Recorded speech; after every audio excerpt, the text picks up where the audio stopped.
Here we have the Pocatello Creek. You can see some of the root development there and the stream, but this stream hasn't had much water in it. And this is late January, February.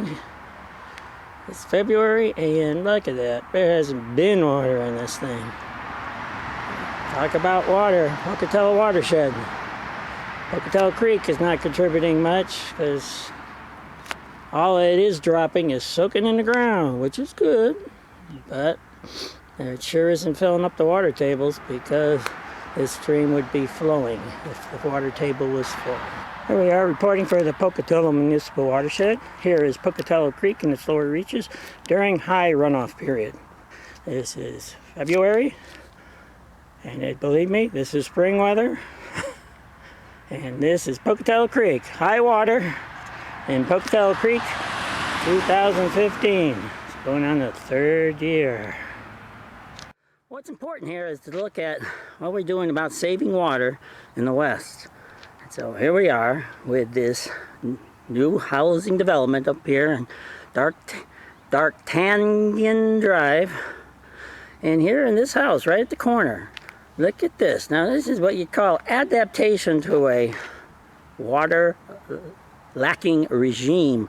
Or you might say more natural habitat. Of course, I could argue it. There aren't that many cobbles coming down through my yard, but essentially we have an attempt here to look at natural plants. We got sage growing, purple sage, a number of other wildlife bunch grass, mineral water.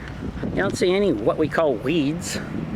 Actually, a lot of those weeds are edible plants, but you know, weeds here. We got chipwood, even in the area there, the median between the road and the sidewalk.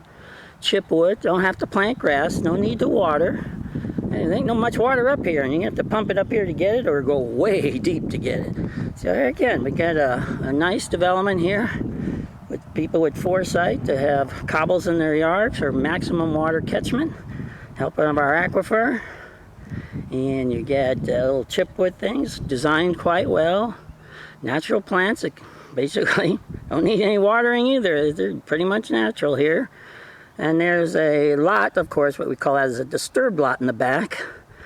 No activity other than disturbance, and so it's in different stages of what the land is trying to recover in its natural habitat here.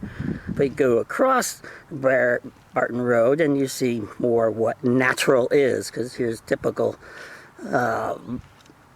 habitat, rich with birds and wildlife.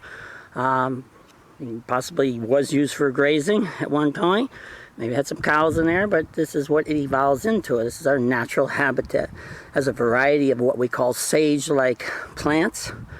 You know, sage itself, but also rabbit brush and things like that.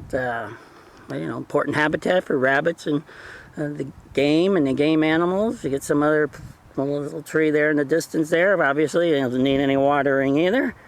And then, of course, we primer back to some of the development up there and the health department. Obviously, they're pumping a lot of water up there so they can keep those trees and green grasses. Again, we look at our trying to make this what it is not.